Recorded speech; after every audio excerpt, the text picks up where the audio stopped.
Shout out mga kamag. This my new office. Ayan.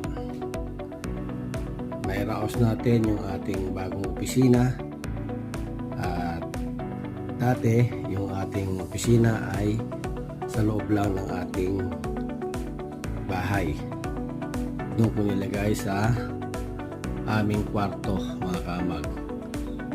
At ngayon, sa wakas, nagkaroon na tayo ng talagang masasabing opisina. Ayan. Nairaos natin mga kamag. Thank you Lord. Alright. Yun no. Ayan. Ito yung mga Lucky Award natin mga kamag.